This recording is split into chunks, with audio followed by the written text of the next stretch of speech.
And we are coming on the air with breaking news about law enforcement officers shot in North Carolina. More on that unfolding situation in just a moment. Also tonight, we are live at Columbia University, where student demonstrators now facing real consequences if they don't clear out, as this nationwide movement shows no signs of slowing down, with more arrests moments ago.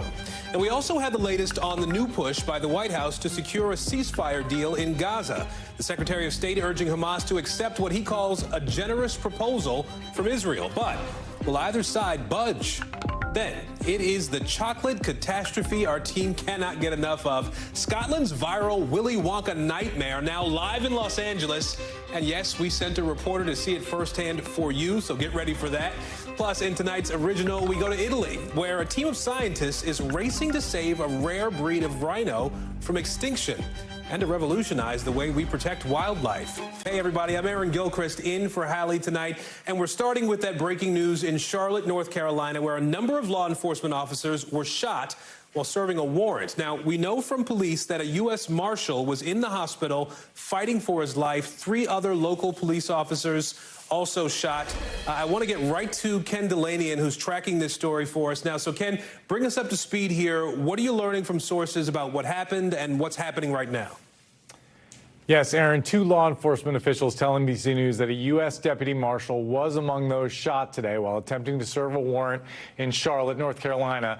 One of those officials said the marshal was in surgery fighting for his life, and that person said that 3 other local police officers were also shot.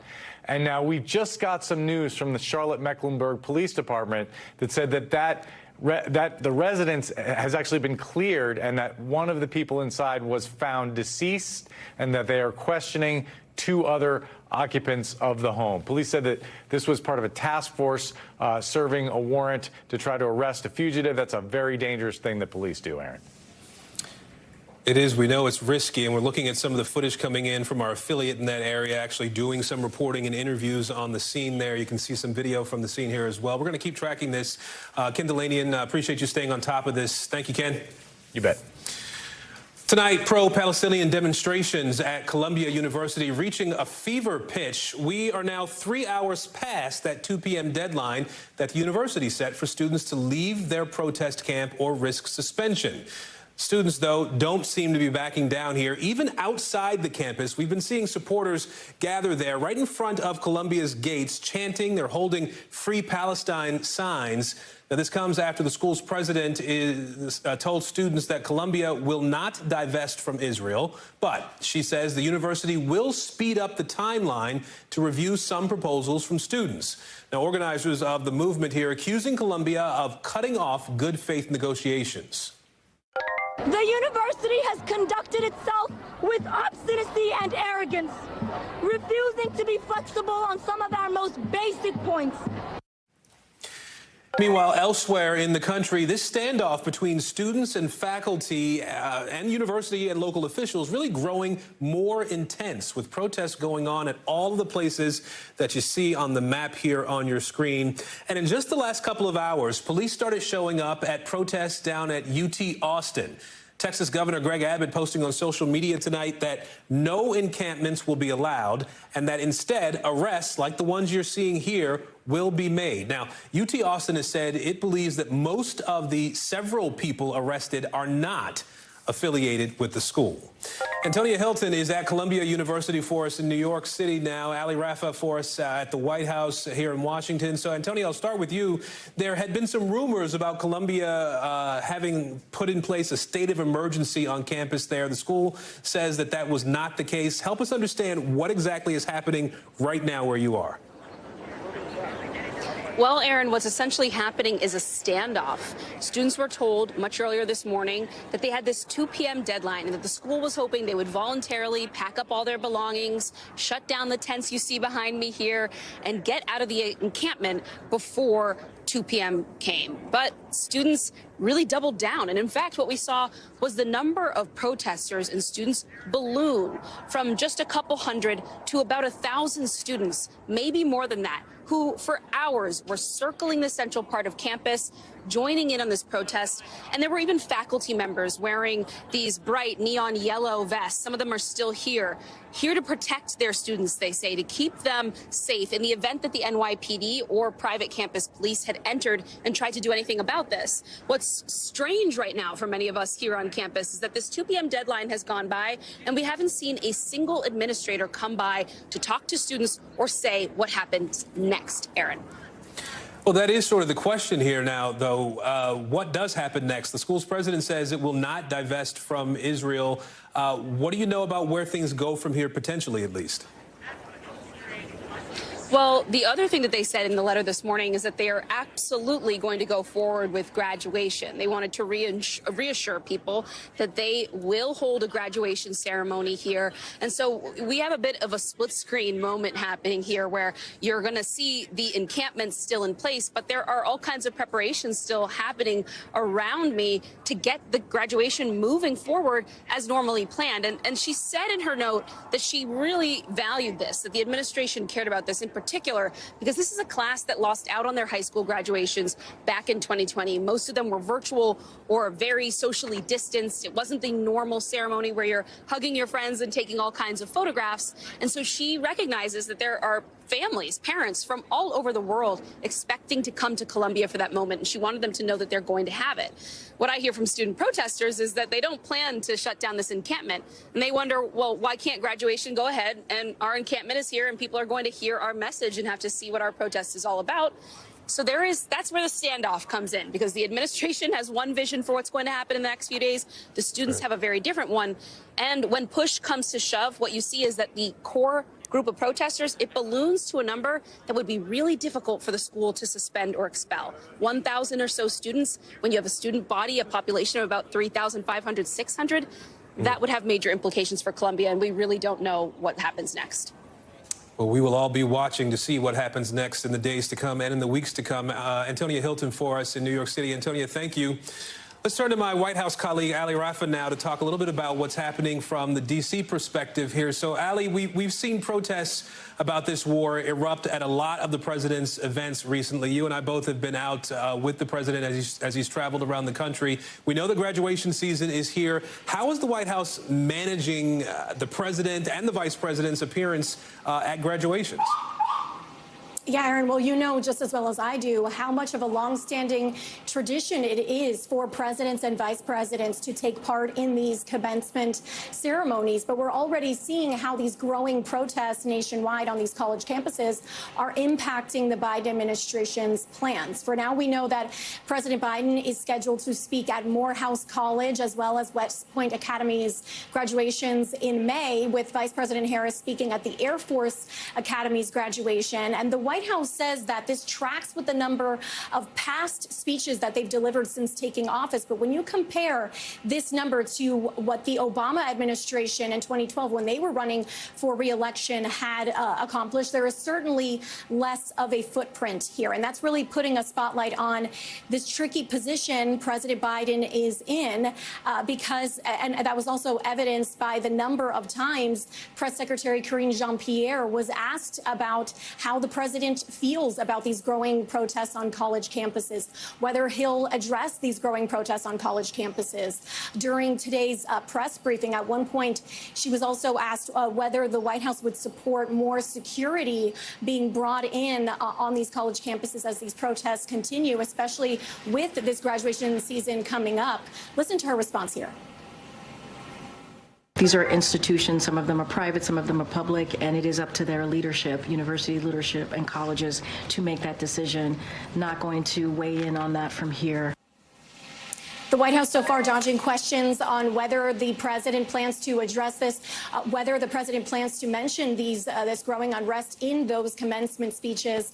And so the White House so far doing this delicate dance of continuing to say that they denounce anti-Semitism, calling it hateful rhetoric, saying that there is no place for it, while also at the same time saying they understand how painful the Israel-Hamas war has been for some people, and that they are supportive of Americans' rights to peacefully protest, Aaron. All right, Hallie Rafah for us tonight. Hallie, we appreciate it. Thank you. The U.S. leading an 11th hour push to secure a ceasefire deal between Israel and Hamas. before Israel launches its full-scale ground assault in Rafah. Now, U.S. leaders don't think Israel is ready to do that, and this is all creating a crucial window right now to possibly get a ceasefire deal done. Two people familiar tell NBC News. Now, with the Secretary of State in the region urging Hamas to accept the terms handed to them and quickly.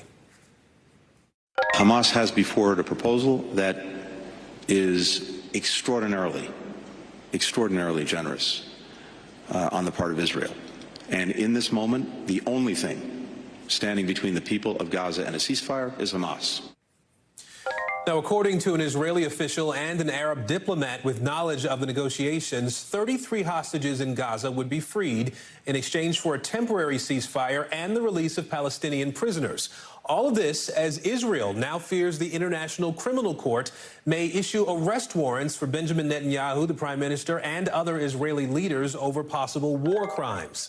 Let's bring in Matt Bradley now. He's tracking this for us from overseas. So, Matt, let's talk about this deal here. If it goes through, this would be the first ceasefire since November. Give us a sense of where the high-stakes talks stand right now, because we know Hamas is saying that it's too early to really be optimistic this time around. Yeah, Aaron, I mean, the only thing I can say is that it does look like we're about to see yet another round of these negotiations. And, you know, it does go without saying, we've been here before, Aaron. And even these comments from Hamas, they aren't that unusual. And we just heard again from a Hamas spokesperson, a political leader in Beirut, and it sounded like he was responding directly to what we heard from Secretary of State Antony Blinken, saying that it's not Hamas that is to blame for the lack of progress on these negotiations, that it is Israel. And one of the more specific complaints that this person mentioned to the Arabic media, this Hamas leader, was that the terms of the ceasefire, or this stopping of any fire, however you want to term that, has not been explicitly stated by the Israelis. And so he's complaining that it sounds as though the Israelis are dragging their feet when it comes to specifics that, of course, all sides are looking for in these very sensitive negotiations. But as you mentioned, a Hamas official had earlier told NBC News that the new proposal is a positive development, but it's too early to be optimistic, and that some issues need careful negotiations and clear confirmation. But despite that, we've been through this so many times before. There are a few things that make these talks look a little bit unique this time around. And the first is that timeline that you mentioned. Israel looks determined to invade Rafah, that town right along Gaza's border with Egypt. And advocacy groups and the United States have been warning that that could lead to a humanitarian catastrophe above and beyond what we've already been seeing in the Gaza Strip. And this deal really is the last best hope of averting that invasion. Now, the other issue, the Israelis appear to have lowered the number of hostages that they are demanding in the first stage of the deal. You just mentioned that. That looks like a concession. But the fact is, Aaron, that both sides, they're still so far apart on the main issues. For example, one of the big ones, Hamas still wants a permanent ceasefire. And Israel has repeatedly called that a non-starter. So barring any major changes, it really looks like these negotiations won't be all that different from the many times we've seen this happen before. Aaron? Before I let you go, I just have a few seconds left, but I want to ask you about the International Criminal Court. Can you sort of walk us through these possible charges that the Israelis could be facing? Well, I haven't actually heard anything about any of the specific charges, and again, this is still kind of speculative. But the fact is, this is not going to land Benjamin Netanyahu or any of his top deputies in jail, because Israel and the United States, too, they don't recognize the treaties that create these courts, that give them the jurisdiction. And we just heard that from the White House just today in response to this. The White House saying that this is not part of the jurisdiction of the ICC. But we have to remember here, this is still not a great look for Israel, even if it doesn't mean that that these people who could be charged potentially will be thrown in jail. This puts Benjamin Netanyahu and his top deputies, whoever could possibly be covered in such a charge, in some very, very bad company among some of the worst war criminals in world history. Guys. Matt Bradley for us in our London bureau tonight. Matt, thank you. Let's turn to the weather now. Tonight, scenes of devastation across the South and the Midwest after a weekend of deadly storms. 6 people are dead in Oklahoma, including a baby. One man died in Iowa after being seriously hurt in the storm. Now, you can see here images of buildings destroyed here. People's homes just decimated, major highways shut down, total blackouts in some communities, more than 50,000 people still in the dark tonight. And it's not over yet. The next round of storms on deck at this hour. Torrential rain pouring down across Texas and Louisiana. There are warnings for life-threatening flash flooding in effect as well. Our team is all over this for you. Guad Venegas live in Oklahoma. We also have meteorologist Bill Cairns standing by. So, Guad, I'll start with you here. Walk us through what you're seeing on the ground where you are and help us understand how people are getting ready for the next round of storms coming their way. Aaron, a lot of debris. Neighbors, owners of the buildings came out today to help each other out and make piles of the debris, as you can see. And it's a mix of trees and trash that were blown into the properties and, of course, parts of the structures that were destroyed. You can see this large home behind me. If you look through the windows on the second floor, there's no roof. There's no ceiling in there. It just goes right into the sky. The family from this home, I'm told, was able to leave the area right before that tornado hit.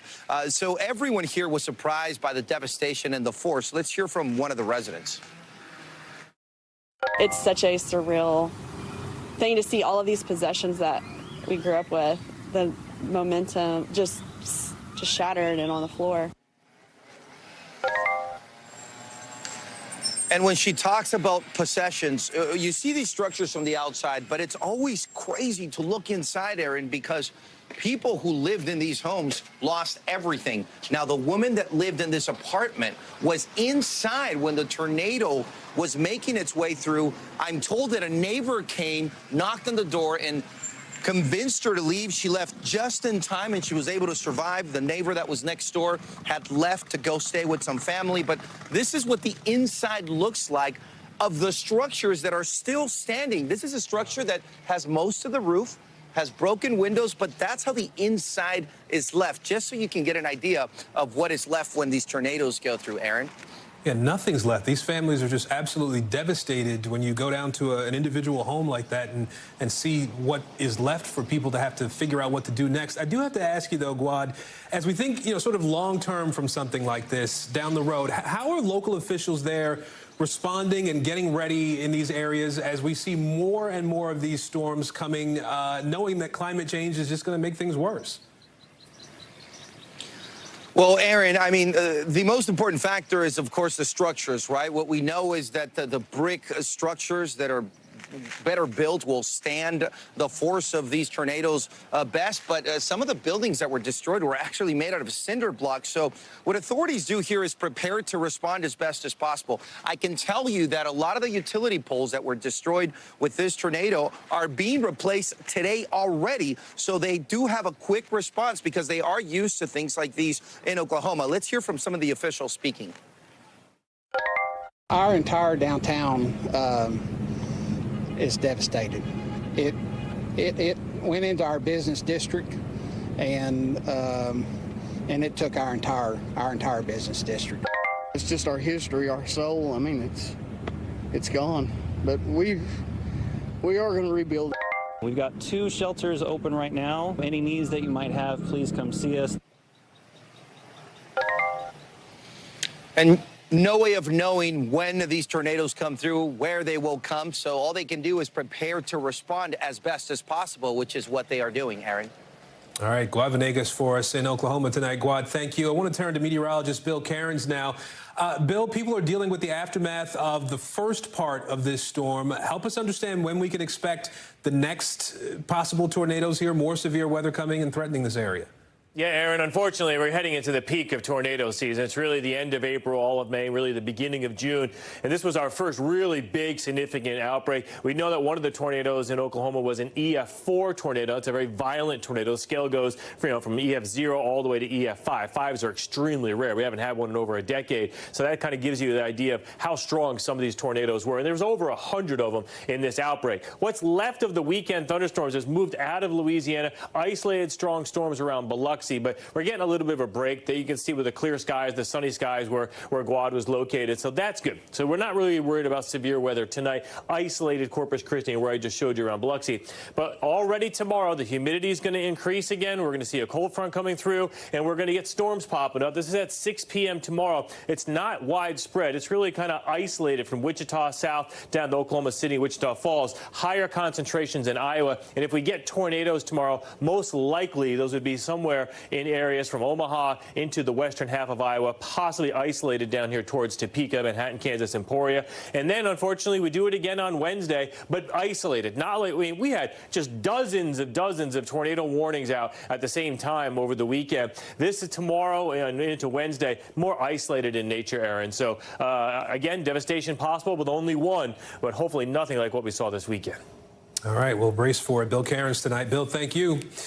So in the last 30 minutes or so, we are seeing a real-life plot line from Succession play out in real time here. One of the world's largest media companies holding its earnings call without its chief executive.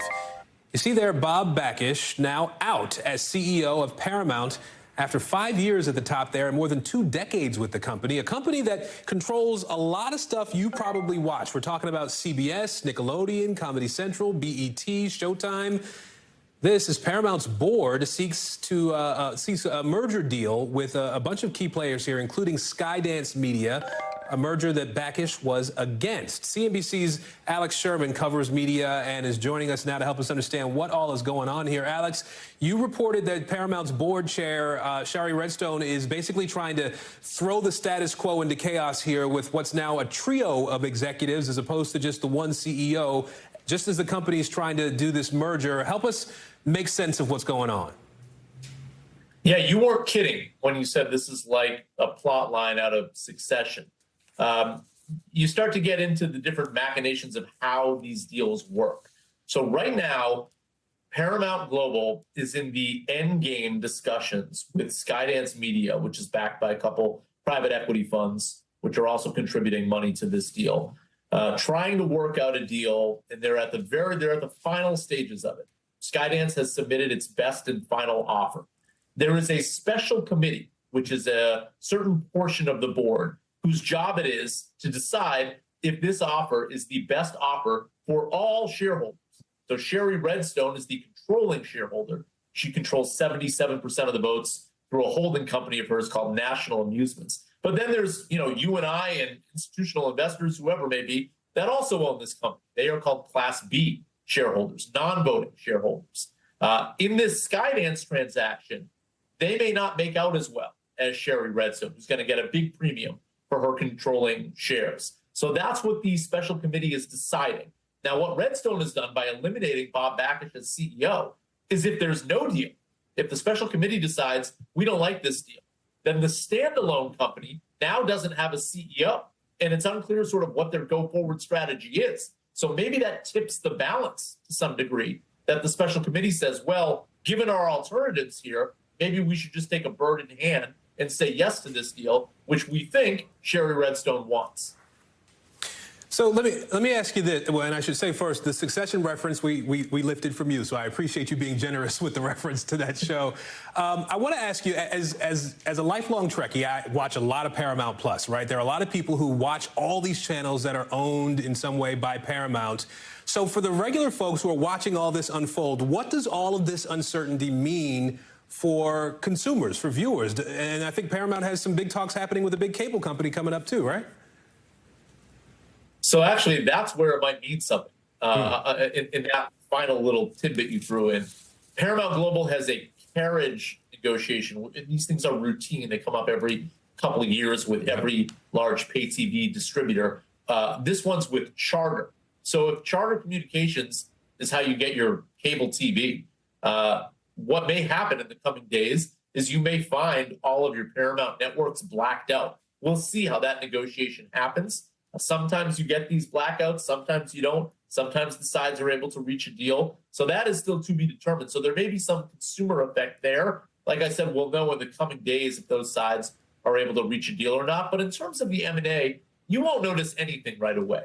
There will be status quo, but if there's a new owner, say it's Skydance, or maybe it's somebody else down the road, it's possible that that new owner will have a different strategy. I mean, those things could range from selling assets, like BET, for instance, might be a station that Paramount Global sells, or even as drastically as potentially deciding to get out of the streaming business altogether and maybe merging Paramount Plus or shutting it down and becoming what's called an arms dealer, which is you just license your content instead of putting it on a streaming service. That streaming service has 71.2 billion subscribers, million subscribers globally, but it still loses money.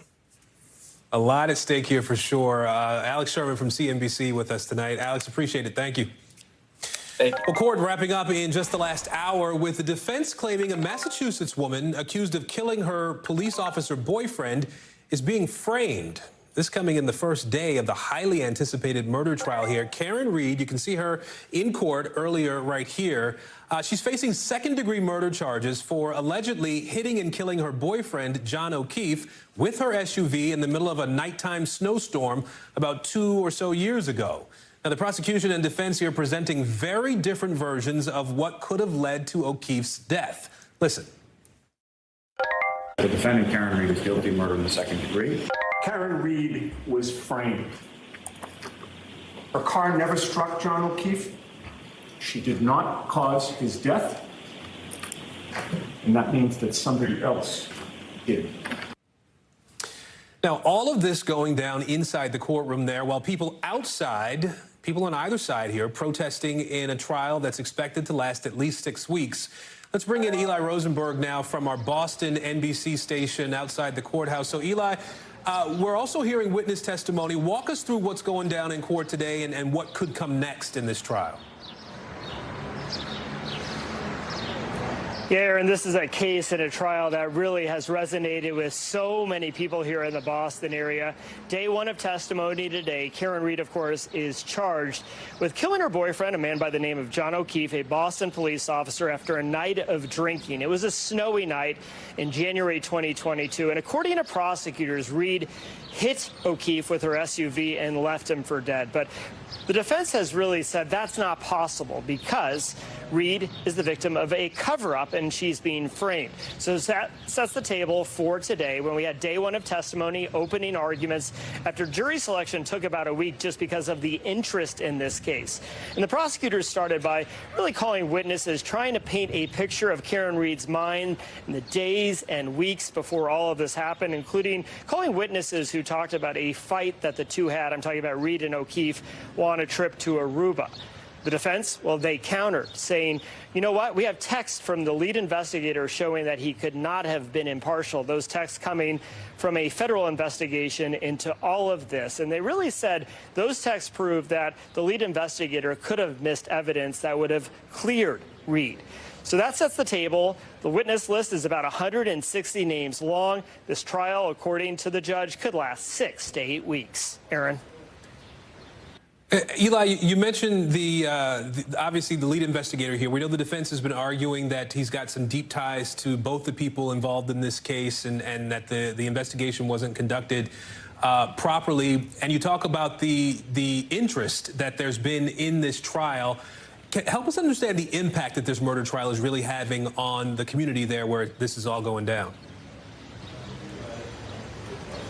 Most definitely, this really has resonated. In fact, today, a lot of people couldn't get inside the courtroom. It's a small courtroom in this historic courthouse behind us. So we had dozens of people out here watching this, streaming this live on big speakers. They are calling for justice, and they're also calling for accountability. To that end, Canton Police having a meeting tonight. They are going to launch an audit into the department stemming from everything that's happened here in the past couple of years. Aaron.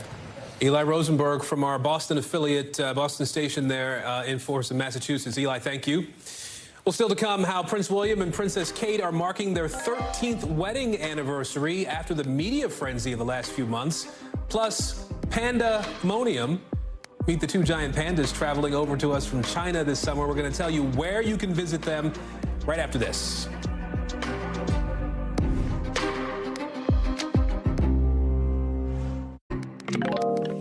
All right, get close to your tablet or whatever you're watching on right now. The Prince and Princess of Wales sharing a never-before-seen wedding photo to celebrate their 13th anniversary today. This comes as William and Kate try to pull themselves out of the middle of a media frenzy over the past few months. You've been paying attention. They're dealing with wild speculation about Kate's whereabouts. There's that photoshopping scandal we've talked about, and the public admission that Kate is battling cancer.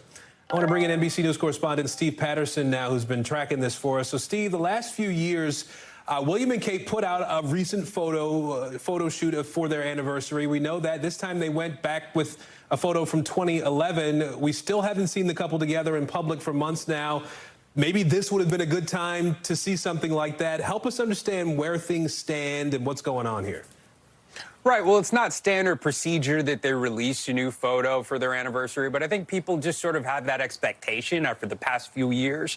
They've typically done that, and that puts more fuel, unfortunately, on this fire about Kate's health. You know, royal watchers are really concerned about how she's doing. They want updates on, you know, are they back to sort of being back to the couple we all know? Is she doing better with her cancer diagnosis? And we don't know from a photo that is obviously years and years in the past. But I think people have to remember that Kate Middleton just got this cancer diagnosis, a diagnosis that doesn't care that she's a duchess or a princess or famous or the mother of a future king. And the advice, I think, for all of us would be to focus on herself and her family, and it seems like she's doing that. Aaron? Yeah, and you can't blame her for that at all. Absolutely, it is the thing to do right now. We have, though, seen Prince William out and about this month. King Charles, with his own cancer diagnosis, we know he's set to appear in public tomorrow. Does this sort of signal a return to more normal public duties for at least more members of the royal family?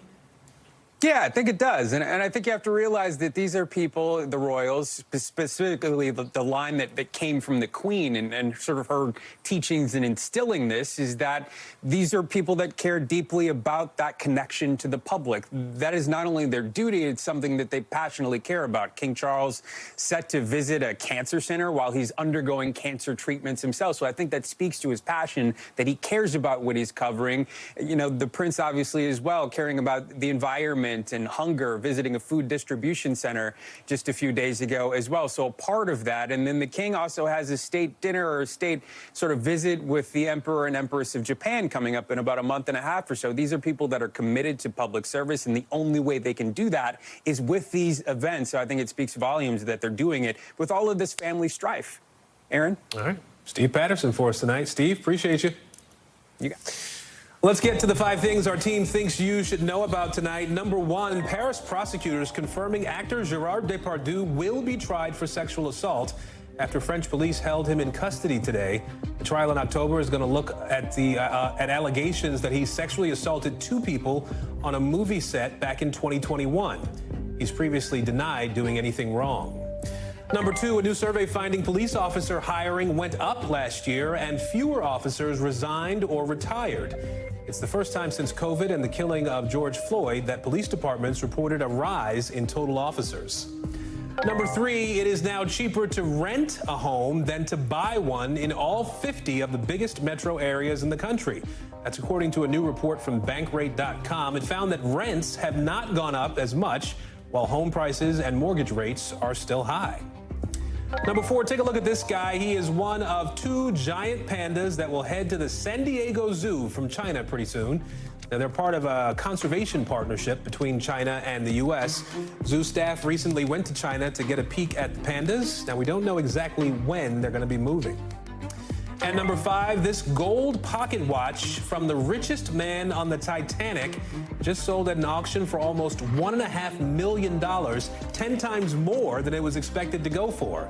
John Jacob Astor died when the Titanic sank in 1912. That watch was among several items recovered with his body. All right, later in the show, Taylor Swift's Tortured Poets album doing big numbers, how she is making history over and over and over again. First, though, folks in Washington state seeing not stars, stripes of the zebra variety. Zebras on the land. That's coming up in the local.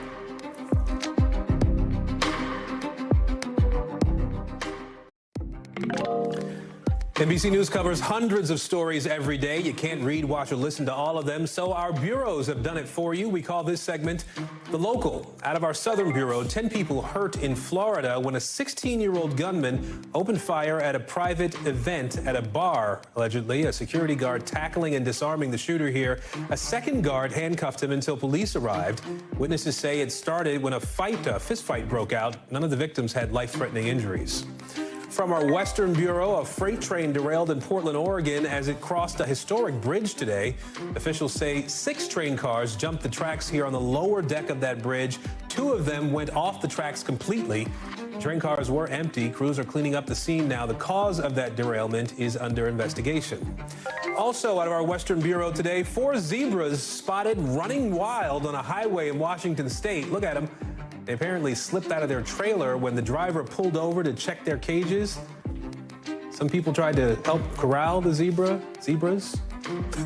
They took off, though, running away. Somebody else watched one of the zebras sneak into their backyard. You see it right there. It's unclear where the zebras were heading exactly. We think one of them might actually still be on the loose. Well, Taylor Swift, no stranger to breaking records, can now add another to her list of accomplishments here because her brand new album, The Tortured Poets Department, is having a blockbuster and historic debut. With the pop star reigning on the top of the Billboard 200 now for the 14th time, tying her with Jay-Z. Only the Beatles have had more #1 albums. And the records, well, the hits just keep on coming here. The Tortured Poets Department notching the biggest streaming debut for any album in history.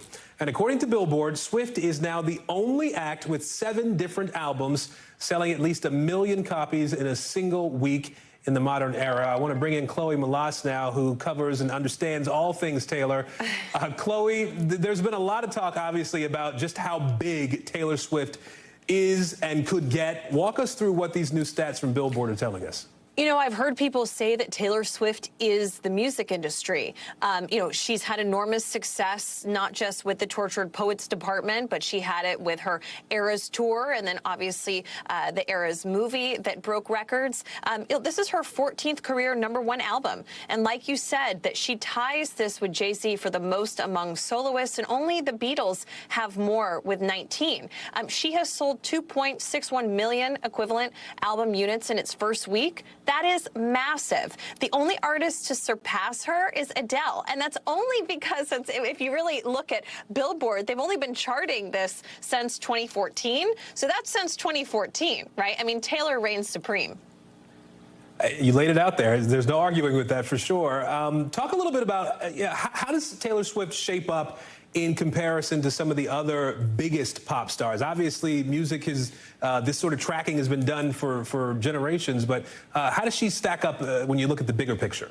Well, first of all, I mean, she has taken to social media. She's been very active the last few days, and she has said, you've outdone yourselves. I mean, she is absolutely floored by this, but she is a musical genius and a machine. As we said, she's ties with Jay-Z. The Beatles obviously hold the most #1 albums, but right now, she is filling the 14 top spots with all of her music from the Tortured Poets Department, and she's the only artist to ever do so, and now she's done it twice with tracks from the Tortured Poets Department. And she actually has 32 total songs on the Hot 100 right now. I mean, can you just like wrap your mind around that in the chart's 65-year history? And the only artist to have done more, just by a little bit, is Morgan Wallen, who actually had 36 songs in 1 week, which was actually really interesting to find out from his album, One Thing at a Time, which came out last year. But I mean, Taylor is on a roll, and I think everybody is just watching to see how is she going to top this one. And knowing Taylor, she's going to top herself. Only 34 years old, so much more time to do so much more music. And a billionaire, too. Yeah, there's always that. Chloe Malas for us. Chloe, thank you. All right, let's turn to the viral sensation our team just cannot get enough of, that Bananas Wonka event, now making its U.S. debut with our reporters there to see it happen for you, of course. You remember Scotland's so-called Willy's Chocolate experience? You see it right here, sparking this global firestorm. A lot of parents were angry. Kids were crying at the nothingness of it all.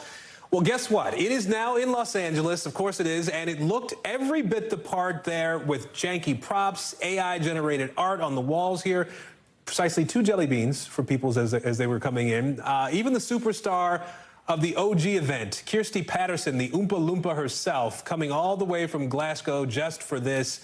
Maura Barrett is joining me now to talk about it. So, Maura, the big difference with this one, it's not really for kids, right? No, Aaron, definitely not. Definitely more of an experience for the adults that found that joy and humor after seeing the catastrophe. That was the one in Glasgow. Now, I unfortunately had a wedding this weekend, so could not experience it for myself, but our colleagues Angela Yang and one of our crews, Scott Killian and Craig Nielsen, went and got to check it out. And I was texting with Scott, who took some of the video that you'll see here in a little bit, and he said that it was a very interesting cast of characters, and he laid out, and our reporters laid out some of the things that were on check if you bought that $44 ticket. There were THC-infused cotton candy treats, chocolate-covered mushrooms. Not sure if they were the typical type of mushrooms that you can buy at the grocery store, if you catch my drift. Definitely not catered for children. These Oompa Loompa-themed cocktails and not-so-PG stage performances. And so this was something that the LA really capitalized on. The organizers even said that they were shocked. They said it was a mistake that kids were even allowed at the one in Glasgow. They said that those kids are going to have to be in therapy for the rest of their lives, is how they put it. And so they were really trying to capitalize on the artistry, they said, and pay an homage to the thrill that the Glasgow experience provided, but they actually wanted to be able to pull it off there in LA for that one-night pop-up experience, Aaron. Well, there is a little trauma that comes with the whole Willy Wonka thing, right? Even going back decades and scary little Oompa Loompas. I want to mention, too, that our team caught up with one of the organizers and the Scottish Oompa Loompa herself we referenced there. What did they say about the event here? Could we see more of this? That's the plan. They want to inspire this to happen in other cities across the country. And Kirsty Patterson was that miserable Oompa Loompa that we all saw on the internet. And she spoke to our team about how much opportunity this has created for her. Here's some of what she told us. It's been really positive. I mean, I'm just a normal girl that lives in Glasgow that was a struggling actor, and now I'm in LA. So the people I've met and everything, it's just really life-changing, amazing. And our team said they spoke with a lot of really excited, really grateful people who attended and bought the ticket. So who knows? It could be coming to a city near you soon, depending on who decides to step up to the plate. Aaron? We will be watching for sure. Maura Barrett. Thank you, Maura. Well, still to come, the race to save a breed of rhinos with only 2 of them left in the world. That's tonight's original.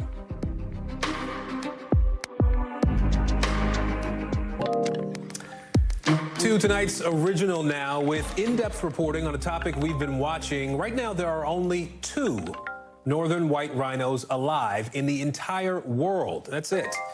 Just one mother and her daughter in Kenya, and they are both infertile. Now, a team of scientists in Italy is racing to save this iconic species from extinction. And if the plan works, it could completely revolutionize animal conservation.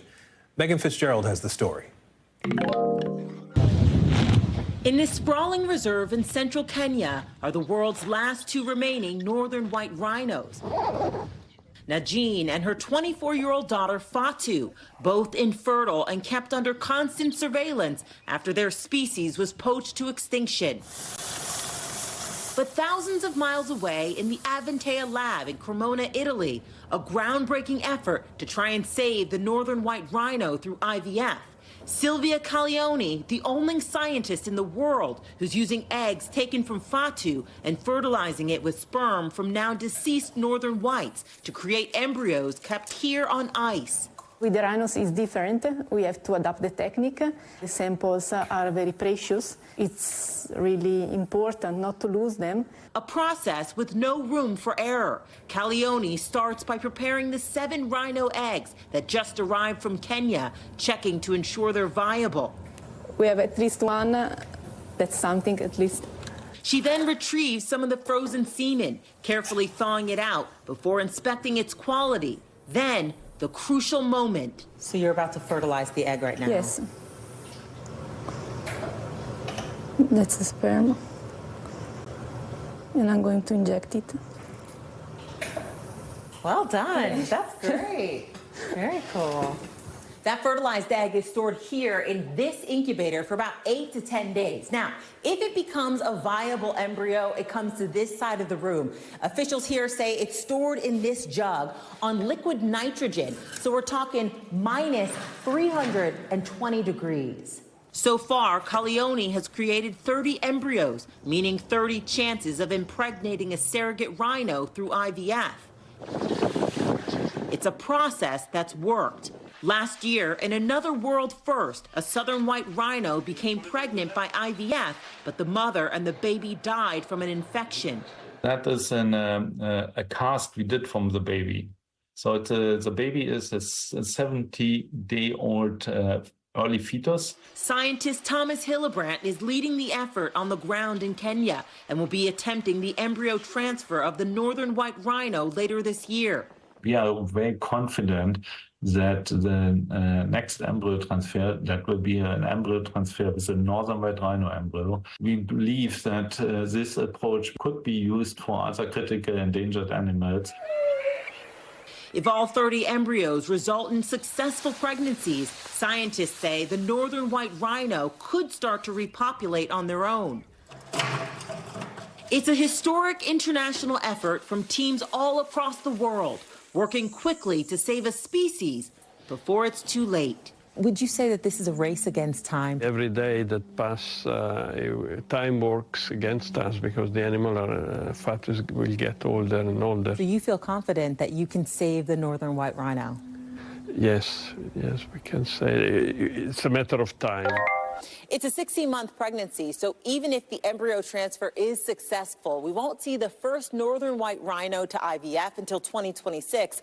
But even still, the work here in Cremona continues. Back to you. And that is a wrap for this hour. Coverage continues right now.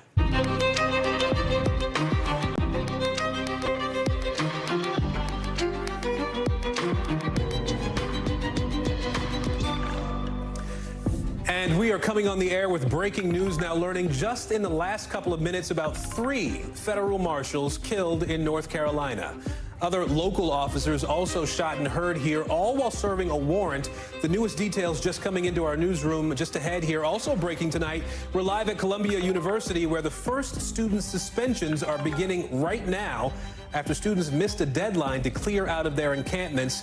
This is as the nation is seeing movements that show no signs of slowing down. Plus, we are live in Oklahoma with the deadly tornadoes crushing communities there. At least 7 people killed across 2 states. We're going to tell you how folks are picking up the pieces tonight.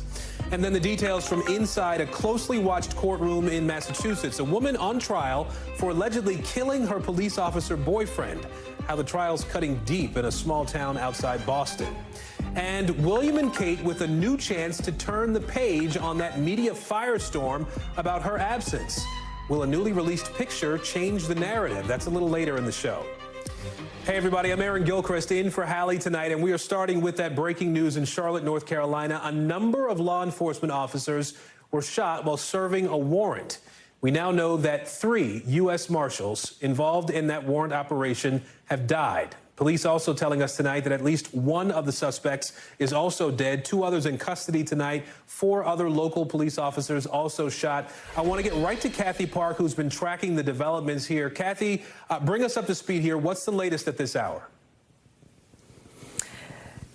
Hey there, Aaron. So right now we are listening in on a press conference happening in Charlotte. It certainly has been a chaotic, and now we have learned a deadly afternoon after what has been just a tragic turn of events. Let me just kind of bring you up to speed as to how this all unfolded.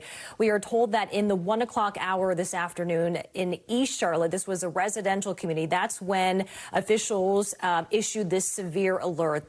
The U.S. Marshals Task Force, working with other agencies, other law enforcement, they were trying to issue the search warrant, and that's when officials said there was a suspect who began firing at the officers. We just learned a few moments ago that the suspect was deceased in the front yard, but then shortly after that, there was more gunfire that was coming from the residence. So right now, we know, according to officials, that the suspect has been deceased, but there are 2 other occupants in the home that is now being questioned.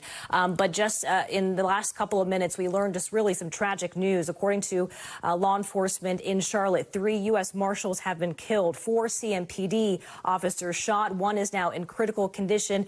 And when you tally all of the wounded, we know that 8 total individuals, law enforcement officials, were shot. And obviously, this community in Charlotte, they were in lockdown for the better part of the afternoon. There was still a lot of police activity in the area, still a lot of questions at this hour. And of course, we don't have the identities, the names of these individuals because next of kin family members are being notified, but still a lot to dig into, a lot of questions as to how this all unfolded, Aaron.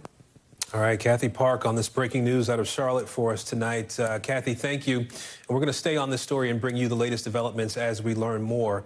Now, in just the last hour, we're also learning that Columbia University has started suspending students who haven't left their protest camp, now 4 hours past that 2 p.m. Eastern deadline the school set earlier today. That's as tensions reach a fever pitch here. Some students, though, don't seem to be backing down. Even outside the campus, we've seen supporters gather right in front of the Columbia gates, chanting and holding Free Palestine signs. Now, this comes after the school's president told students that Columbia will not divest from Israel, but she did say that the university will speed up the timeline to review some proposals from students. Organizers of the movement accusing Columbia of cutting off good faith negotiations. The university has conducted itself with obstinacy and arrogance, refusing to be flexible on some of our most basic points. Meanwhile, across the country, this standoff between students and university and local officials growing even more intense, with protests going on at all the places you see on the map right here on your screens. And then there's this new video coming into us just in the last hour or so of police arresting protesters at UT Austin. The governor of Texas, Greg Abbott, posting on social media tonight that no encampments will be allowed and that instead arrests will be made. UT Austin has said it believes that most of the several people arrested are not affiliated with the school. Antonia Hilton is at Columbia University in New York City for us. Hallie, Rafah joining us here in Washington as well. So, Antonia, the university says that it's now started this next phase designed to ensure safety on campus there. Talk to us about what you're seeing, what things look like tonight. Hey, Aaron. Well, that next phase, what it looks like, is the beginning of suspensions. We just got confirmation in a presser from the university that they have started suspending students. We have not confirmed the numbers yet, and we haven't seen much of a reaction yet here in the encampment. In fact, many of the students have been resting, talking, eating, which is what they typically do here in the encampment, and what we've seen over the last several days, more than a week, really. And what we're understanding from them is the moment this notice came out from the university this morning, asking them to voluntarily pack up all the tents you see behind me here and to get out of the way by 2 p.m., talking about the importance of commencement. The president, Manu Shafiq, made it very clear to the community that they will indeed hold a commencement, something that is important to many people on all sides of this issue, because this is a class that missed out on that experience back in 2020 when their high school graduations were virtual. But the students, in a way, felt that they had to kind of dig in their heels and double down. And so they're waiting to see what happens tonight, Aaron. We heard also from school officials in that press briefing you mentioned in the last hour or so that the school reps were engaged in good faith negotiations with the student organizers here for as long as possible. That was the term that they used. We know there was no consensus reached, obviously, during those negotiations. Is there any chance, Antonia, that the talks pick back up? I think there is a chance, because what we have seen over the last few weeks is that they come to the table gets a bit cold, they go away, something pulls them back. So there's a possibility there, there's a chance. But when you talk to the students, they're incredibly angry. They feel that the university hasn't, in fact, operated in good faith, hasn't really given much consideration to any of their questions, desires for change. And so they themselves have kind of walked away from the table at this point, and they continue to hear rumors that there may be an NYPD-style response all over again, which is something that alarms not just the people who are the central protesters who are leading the encampment, but it actually has really shocked a lot of their classmates, many of whom came out and were part of a massive protest around 1 p.m. today. hundreds of students, maybe more than 1,000 students, circling this entire area. And again, many of them weren't even wearing any, protest garb. They didn't have big signs. They weren't part of the encampment, but they were there to send a signal to the administration that they're on their classmates' side in this issue. And, even when I talk to Jewish students for whom this has been a frightening time, who have been unsettled by the encampments, who say that they have experienced threats and harassment, they also feel that the president hasn't done enough. And so we're in this interesting political moment where, in a way, the university, from the students on all sides, the faculty on all sides, they're sending her a signal that they have lost faith in her, Aaron. It is a complex and nuanced situation there at Columbia and at so many schools across the country, and communities and conversations happening around the world really right now. Antonia Hilton, we appreciate you breaking it down for us there from New York City. Thank you.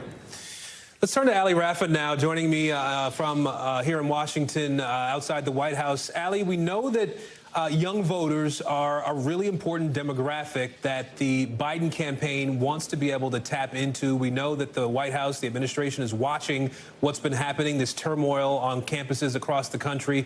How is the administration and the campaign balancing all of this?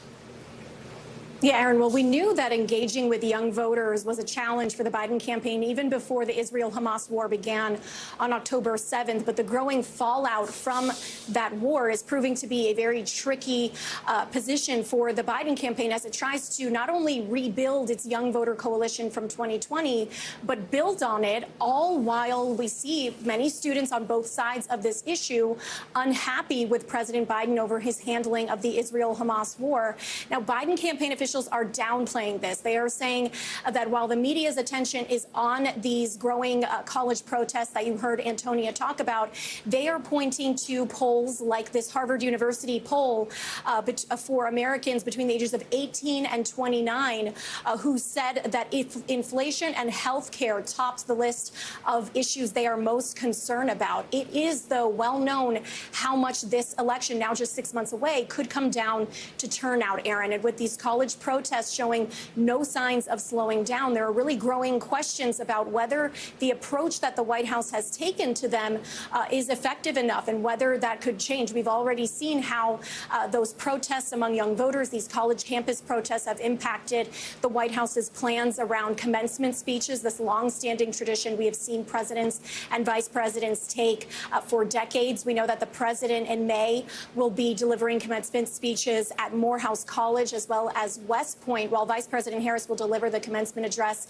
at the Air Force Academy. And while the White House says that that tracks with the amount of speeches that they have given in past years since taking office, when you compare that number to the amount of speeches that then Vice President Biden and then President Obama delivered when they were running for re-election in 2012, this is a smaller footprint that the current administration has. So the White House also so far dodging questions about whether the president will address those college campus protests as well as the war in Gaza during those commencement speeches. And even Biden campaign surrogate Congressman Ro Khanna says that that could be a missed opportunity for the president to directly address that crisis with young voters. So we'll just have to wait and see whether that approach does change, Aaron.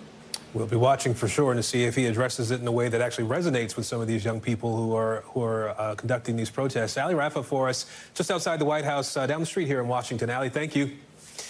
The U.S. leading an 11th hour push now to secure a ceasefire deal between Israel and Hamas before Israel launches its full-scale ground assault in Rafah.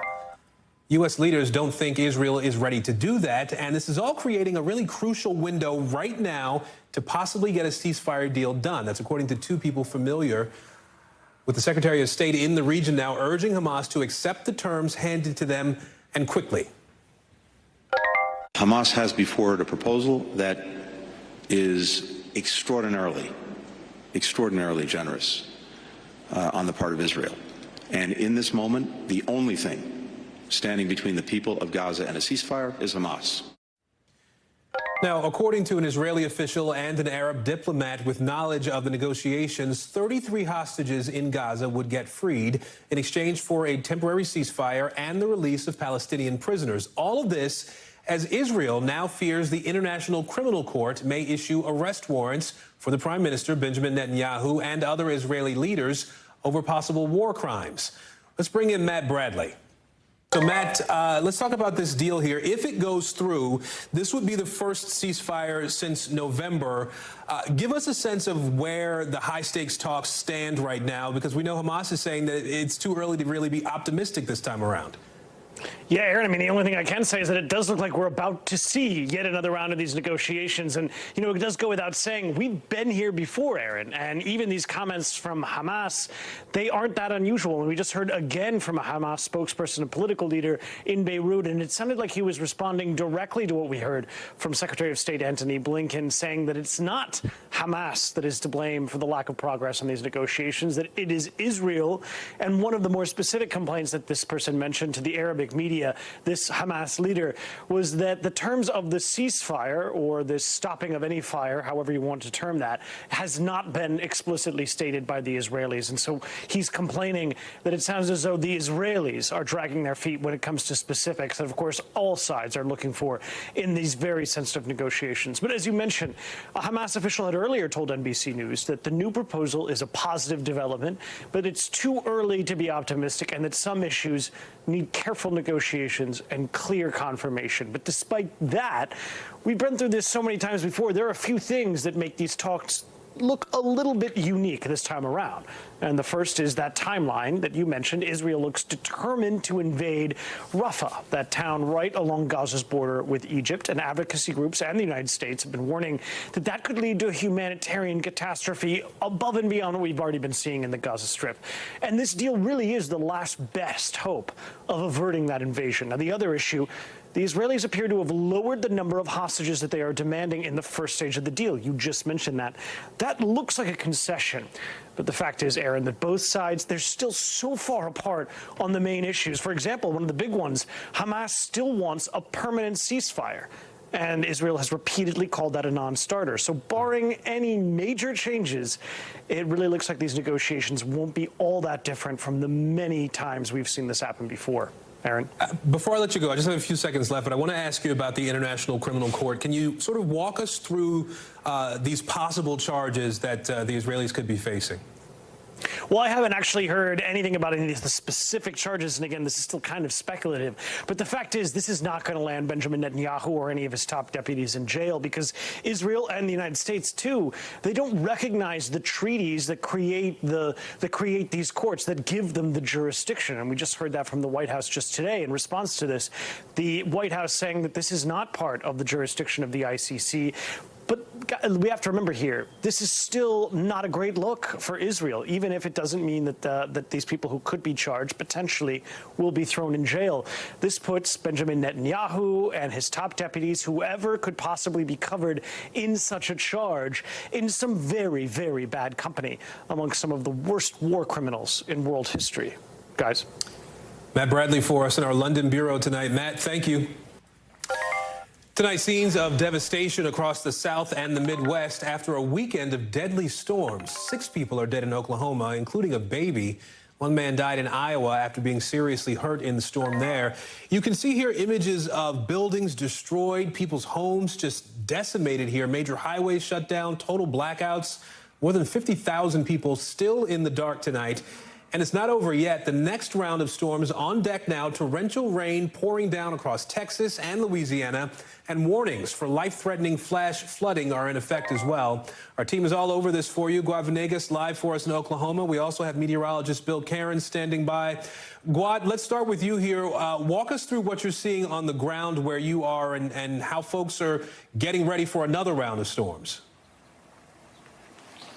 Well, total devastation in the central part of Sulphur here, Aaron, as you can see. Look at this property. I spoke with the owner of this property minutes ago who came and saved what she was able to. But, I mean, this, what you're looking at is a mix between a structure, there's a car in there, and just a tree or a few trees that fell in, and just complete devastation for a lot of the homes and the businesses in the area. Now, a lot of the owners and neighbors are helping each other to clean the debris here. There's people that own construction companies that are lending the machines to come do some of this cleanup. And, of course, we've got the crews working to restore the power, putting up those utility poles. So it's a group effort to do what they can to respond and clean up. And when it comes to prepare for the next one, well, there's not much anyone can do other than to make sure that authorities are ready for that response. Let's Let's hear from one of the residents. It's such a surreal thing to see all of these possessions that we grew up with. The momentum just shattered and on the floor.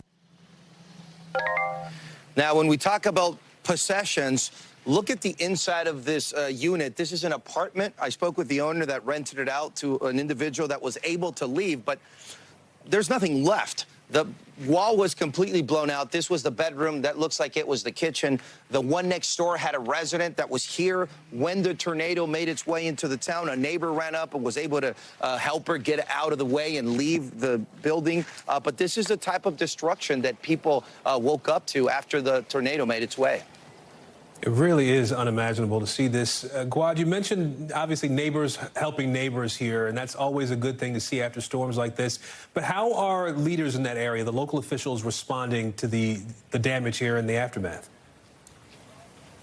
Aaron, the officials are in shock. The governor was in town. He said this was the worst damage he'd seen from a tornado in Oklahoma. I'm going to show you. This used to be a liquor store over here, and they've cleaned up most of the debris, and there's parts of the structure left. But the inside, just like this house, is completely destroyed. There's another gas station down there, or what's left of a gas station. So officials are doing what they can, focusing, of course, on restoring the services like the power. Let's hear from some of the officials speaking about these damages. Our entire downtown is devastated. It went into our business district, and it took our entire business district. It's just our history, our soul. I mean, it's gone, but we are going to rebuild. We've got 2 shelters open right now. Any needs that you might have, please come see us. So the shelters are there. We have volunteers coming into town with food, with water. Some volunteers also helping people, volunteers that don't live here, coming in to help with that cleanup. So it's a group effort here to help anyone that is in need, as the officials here do what they can to prepare for the next tornado or storm that will make its way through this area. We're going to talk about that here in a second. Gwad Venegas for us live south of Oklahoma City there in Oklahoma. Gwad, thank you. All right, let's turn to meteorologist Bill Cairns now. Gwad talked about what's to come, Bill. People are dealing with the aftermath, obviously, from the storm that just came through. When can they expect to see another threat from tornadoes or other severe weather? Yeah, you noticed how fast, Aaron, they're cleaning up. They got about 24 hours till the next chance of some heavy rain, thunderstorms will roll on through. So I'm sure if people are trying to gather the possessions, save what they can before more wet weather heads in. So when we tally up what happened Friday all the way through Sunday, the 4-day outbreak, 3-day outbreak, over 100 tornadoes. We've already had confirmation from the Weather Service of at least 50 of those. They're still out doing the surveys telling us just how strong they were. And we do have one that was considered an EF4 tornado. And that was the first time we've had one in Oklahoma since 2016. So again, that was pretty unheard of, at least in the recent history. Now, what's left of all of those storms has kind of pushed all through Louisiana. Near Biloxi, we've had some pretty stormy weather that's trying to push over towards Mobile Bay here. That's about it. We're not expecting a lot of strong storms today. Today's kind of our break day. You know, we will see isolated storms popping up here west of Corpus Christi, and we just mentioned that spot here on the Mississippi-Alabama border.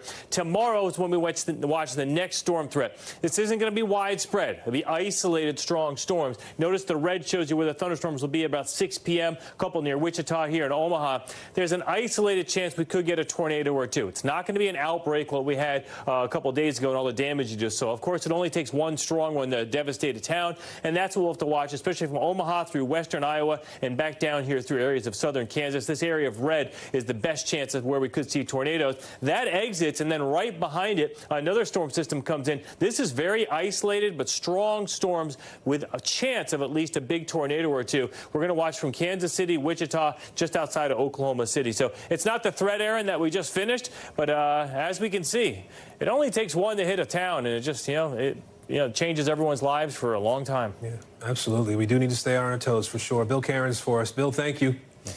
Well, in the last hour or so, we are seeing a real-life plot line from Succession play out in real time. One of the world's largest media companies holding its earnings call without its chief executive. You see here Bob Bakish now out as CEO of Paramount after 5 years at the top there and more than 2 decades with the company, a company that controls a lot of the stuff you probably watch. We're talking about CBS, Nickelodeon, Comedy Central, BET, Showtime. This as Paramount's board is looking to merge with a bunch of key players here, including Skydance Media, a deal that Backish was against. CNBC's Alex Sherman covers media and joining us now to help us understand what's going on here. So, Alex, the dust has settled a little bit since that earnings call and we spoke last hour. Are you getting any more clarity from sources on what Paramount's next move might be here? Well, let's talk about the earnings call first, because that was an earnings call unlike any other I can remember hearing. It was about 9 minutes long. There were no questions asked. So at almost every quarterly earnings call, there's a slew of questions asked by analysts. Paramount Global decided to take none. Of course, there's so many questions about this company that irritated a lot of investors.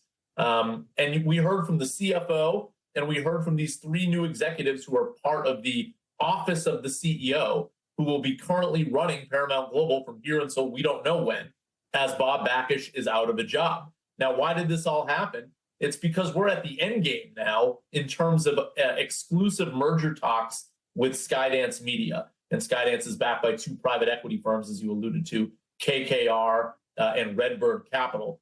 Redbird Capital has Jeff Zucker, Jeff Shell. Jeff Shell would be the president of this new company, the former NBC Universal CEO. If a deal goes through, David Ellison would be the CEO. So Skydance, that consortium, has submitted their best and final offer, and now we will wait for the Paramount Global Special Committee to decide, do they want to go forward with that offer, or do they think that that offer is not good enough? And if so, then we're kind of back to square one here. So while we wait, then there's the what about me of this, right? If Paramount does reach a deal with Skydance on a merger, what changes for you and me as viewers, as consumers? So initially, probably nothing. But we don't actually know Skydance Media's full plan. I can tell you some things that I have heard from conversations I've had privately with people associated with this bid. They will be looking to divest certain assets that have already been floated for sale where transactions have not occurred. So I'm talking about BET for one. Showtime might be sold. That's another asset that Paramount Global owns. Both of those assets could be sold for billions of dollars, theoretically. So if those assets are jettisoned, then there may be some implications in terms of content that's not on Paramount Plus or Paramount cable stations anymore. But before that happens, nothing will happen. So Paramount Plus will continue to exist, and all of the Paramount networks and CBS will continue to air the same things they've always aired. But definitely something to watch for the months and years to come as changes are possible. Alex Sherman from CNBC, we appreciate you, sir. Thanks. Court wrapping up in just the last hour with the defense claiming a Massachusetts woman accused of killing her police officer boyfriend is being framed. This coming in the first day of the highly anticipated murder trial here. Karen Reed, you can see her in court here earlier. She's facing second-degree murder charges for allegedly hitting and killing her boyfriend, John O'Keefe, with her SUV in the middle of a nighttime snowstorm about 2 or so years ago. Now, the prosecution and defense presenting very different versions of what could have led to O'Keefe's death. Listen. The defendant, Karen Reed, is guilty of murder in the second degree. Karen Reed was framed. Her car never struck John O'Keefe. She did not cause his death. And that means that somebody else did. And all of this is going down inside the courtroom, while outside, people on either side protesting in a trial that's expected to last at least 6 weeks. Let's bring in Eli Rosenberg now from our NBC Boston station. We're also hearing witness testimony. Walk us through what's going down in court today and what could come next in this trial.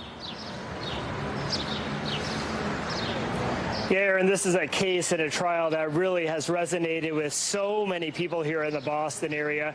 Day one of testimony today, Karen Reed, of course, is charged with killing her boyfriend, a man by the name of John O'Keefe, a Boston police officer, after a night of drinking. It was a snowy night in January 2022, and according to prosecutors, Reed hit O'Keefe with her SUV and left him for dead. But the defense has really said that's not possible because Reed is the victim of a cover-up and she's being framed. So that sets the table for today when we had day one of testimony, opening arguments, after jury selection took about a week just because of the interest in this case. And the prosecutors started by really calling witnesses, trying to paint a picture of Karen Read's mind in the days and weeks before all of this happened, including calling witnesses who talked about a fight that the two had. I'm talking about Read and O'Keefe while on a trip to Aruba. The defense, well, they countered, saying, you know what, we have texts from the lead investigator showing that he could not have been impartial. Those texts coming from a federal investigation into all of this. And they really said those texts prove that the lead investigator could have missed evidence that would have cleared Read. So that sets the table. The witness list is about 160 names long. This trial, according to the judge, could last 6 to 8 weeks. Aaron. Eli, you mentioned obviously the lead investigator here. We know the defense has been arguing that he's got some deep ties to both the people involved in this case and that the investigation wasn't conducted properly. And you talk about the interest that there's been in this trial. Help us understand the impact that this murder trial is really having on the community there where this is all going down. Most definitely, this really has resonated. In fact, today, a lot of people couldn't get inside the courtroom. It's a small courtroom in this historic courthouse behind us. So we had dozens of people out here watching this, streaming this live on big speakers. They are calling for justice, and they're also calling for accountability. To that end, Canton Police having a meeting tonight. They are going to launch an audit into the department stemming from everything that's happened here in the past couple of years. Aaron. Eli Rosenberg from our Boston affiliate, Boston station there in Forest, Massachusetts. Eli, thank you.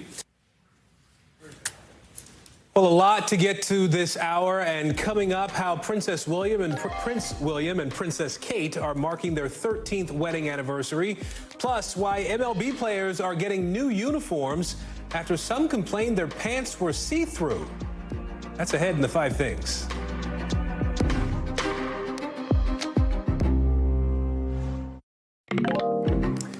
The Prince and Princess of Wales sharing a never-before-seen wedding photo to celebrate their 13th anniversary today.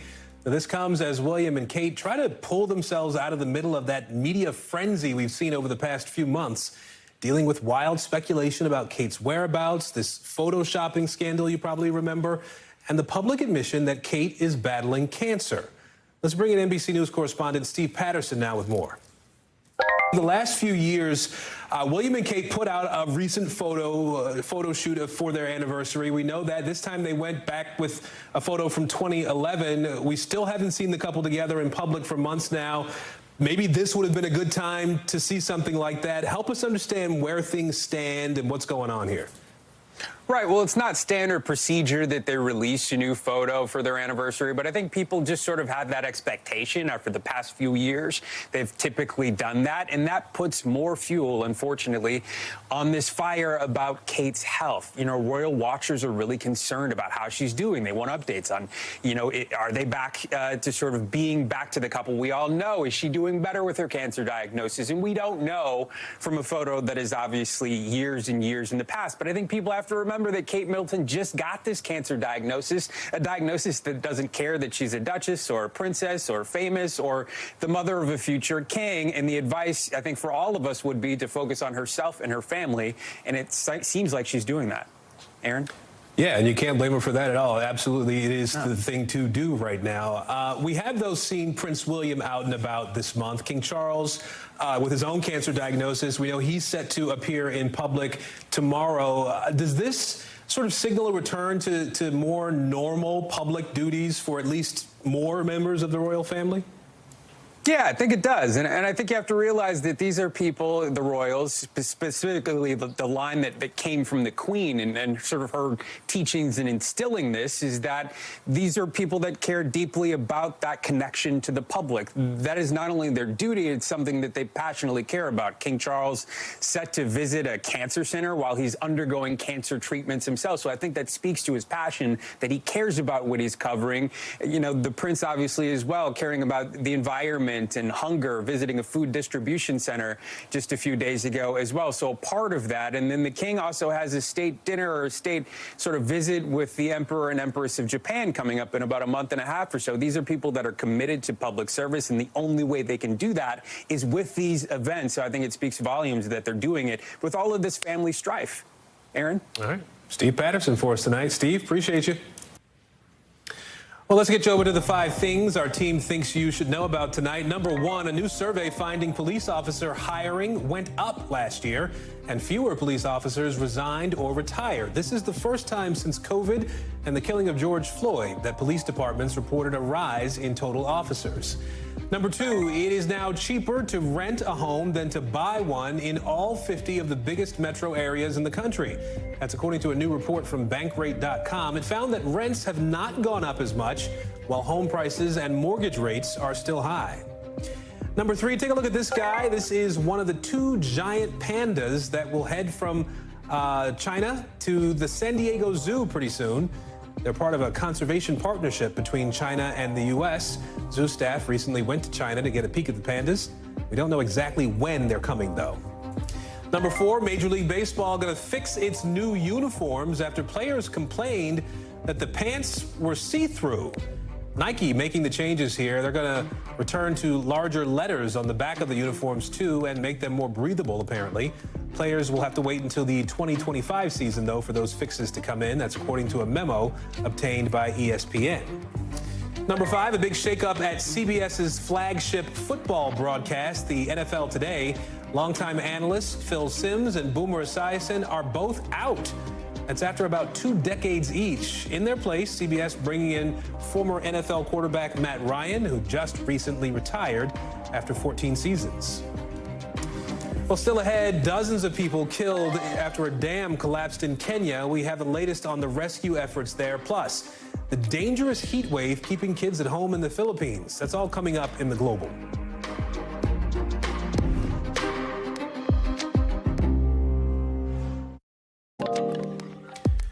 NBC News covers hundreds of international stories every day, and because it's tough to read, watch, or listen to all of them, our teams around the world have done it for you. We call this segment The Global.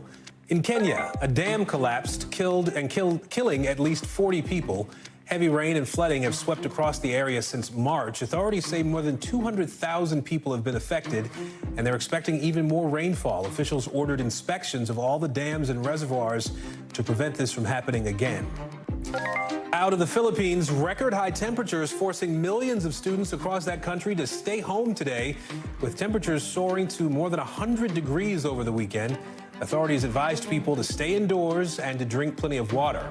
Well, Taylor Swift, no stranger to record-breaking. She can now add another to her list because her brand new album, The Tortured Poets Department, is having a blockbuster and historic debut. With the popular pop star reigning on top of the Billboard 200, now for the 14th time, tying her with Jay-Z. Only the Beatles have had more #1 albums. And the records, well, they just keep on coming here. The Tortured Poets Department notching the biggest streaming debut of any album in history. And according to Billboard, Swift is now the only act with 7 different albums selling at least 1 million copies in a single week in the modern era. Let's bring in Chloe Malas. Chloe, there's been a lot of talk, obviously, about just how big Taylor Swift is and could get. Walk us through what these new stats from Billboard are telling us. You know, I've heard people say that Taylor Swift is the music industry. You know, she's had enormous success, not just with the Tortured Poets Department, but she had it with her Eras tour and then obviously the Eras movie that broke records. This is her 14th career #1 album. And like you said, that she ties this with Jay-Z for the most among soloists, and only the Beatles have more with 19. She has sold 2.61 million equivalent album units in its first week. That is massive. The only artist to surpass her is Adele, and that's only because if you really look at Billboard, they've only been charting this since 2014. So that's since 2014, right? I mean, Taylor reigns supreme. You laid it out there. There's no arguing with that for sure. Talk a little bit about how does Taylor Swift shape up in comparison to some of the other biggest pop stars? Obviously, music is, this sort of tracking has been done for generations, but how does she stack up when you look at the bigger picture? Well, first of all, I mean, she has taken to social media. She's been very active the last few days, and she has said, you've outdone yourselves. I mean, she is absolutely floored by this, but she is a musical genius and a machine.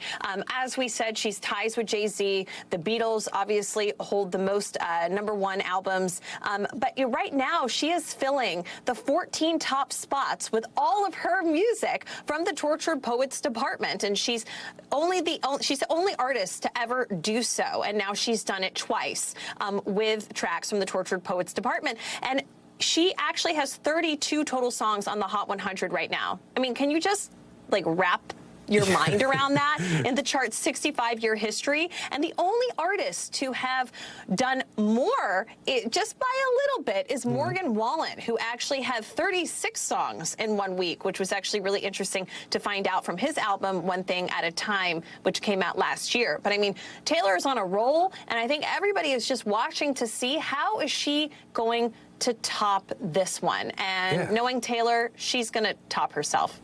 Only 34 years old, so much more time to do so much more music. And a billionaire, too. Yeah, there's always that. Chloe Malas for us. Chloe, thank you. All right, let's turn to the viral sensation our team just cannot get enough of, that Bananas Wonka event, now making its U.S. debut with our reporters there to see it happen for you, of course. You remember Scotland's so-called Willy's Chocolate experience? You see it right here, sparking this global firestorm. A lot of parents were angry. Kids were crying at the nothingness of it all. Well, guess what? It is now in Los Angeles. Of course it is. And it looked every bit the part there, with janky props, AI-generated art on the walls here. Precisely 2 jelly beans for people as they were coming in. Even the superstar of the OG event, Kirsty Patterson, the Oompa Loompa herself, coming all the way from Glasgow just for this. Maura Barrett is joining me now to talk about it. So, Maura, the big difference with this one, it's not really for kids, right? No, Aaron, definitely not. Definitely more of an experience for the adults that found that joy and humor after seeing the catastrophe. That was the one in Glasgow. Now, I unfortunately had a wedding this weekend, so could not experience it for myself, but our colleagues Angela Yang and one of our crews, Scott Killian and Craig Nielsen, went and got to check it out. And I was texting with Scott, who took some of the video that you'll see here in a little bit, and he said that it was a very interesting cast of characters, and he laid out, and our reporters laid out some of the things that were on check if you bought that $44 ticket. There were THC-infused cotton candy treats, chocolate-covered mushrooms. Not sure if they were the typical type of mushrooms that you can buy at the grocery store, if you catch my drift. Definitely not catered for children. These Oompa Loompa-themed cocktails and not-so-PG stage performances. And so this was something that the LA really capitalized on. The organizers even said that they were shocked. They said it was a mistake that kids were even allowed at the one in Glasgow. They said that those kids are going to have to be in therapy for the rest of their lives, is how they put it. And so they were really trying to capitalize on the artistry, they said, and pay an homage to the thrill that the Glasgow experience provided. But they actually wanted to be able to pull it off there in LA for that one-night pop-up experience, Aaron. Well, there is a little trauma that comes with the whole Willy Wonka thing, right? Even going back decades and scary little Oompa Loompas. I want to mention, too, that our team caught up with one of the organizers and the Scottish Oompa Loompa herself we referenced there. What did they say about the event here? Could we see more of this? That's the plan. They want to inspire this to happen in other cities across the country. And Kirsty Patterson was that miserable Oompa Loompa that we all saw on the internet. And she spoke to our team about how much opportunity this has created for her. Here's some of what she told us. It's been really positive. I mean, I'm just a normal girl that lives in Glasgow that was a struggling actor, and I'm in LA. So the people I've met and everything, it's just really life-changing, amazing. And our team said they spoke with a lot of really excited, really grateful people who attended and bought the ticket. So who knows? It could be coming to a city near you soon, depending on who decides to step up to the plate. Aaron? We will be watching for sure. Maura Barrett. Thank you, Maura. Well, still to come, the race to save a breed of rhinos with only 2 of them left in the world. That's tonight's original.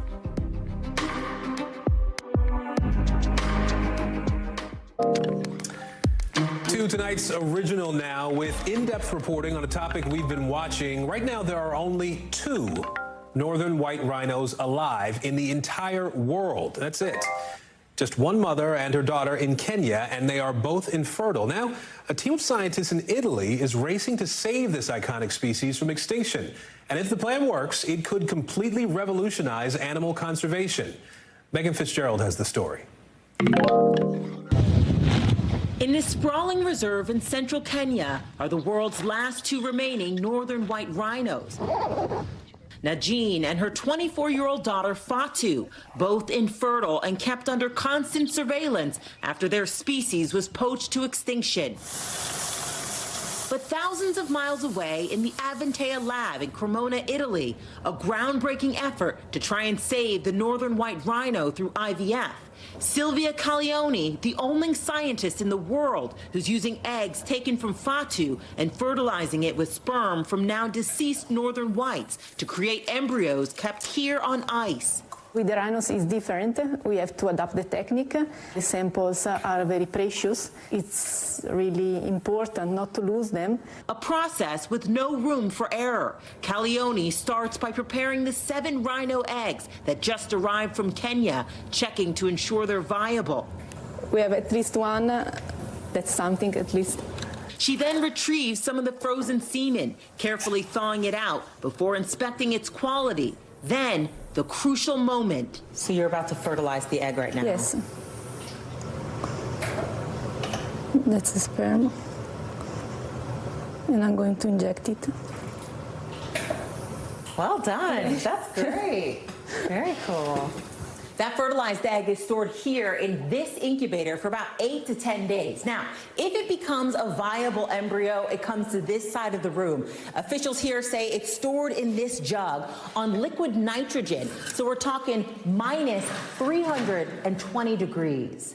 So far, Caglioni has created 30 embryos, meaning 30 chances of impregnating a surrogate rhino through IVF. It's a process that's worked. Last year, in another world first, a southern white rhino became pregnant by IVF, but the mother and the baby died from an infection. That is a cast we did from the baby.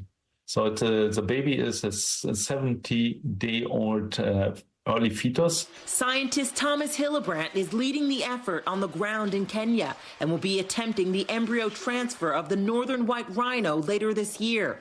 We are very confident that the next embryo transfer, that will be an embryo transfer with a northern white rhino embryo. We believe that this approach could be used for other critical endangered animals. If all 30 embryos result in successful pregnancies, scientists say the northern white rhino could start to repopulate on their own.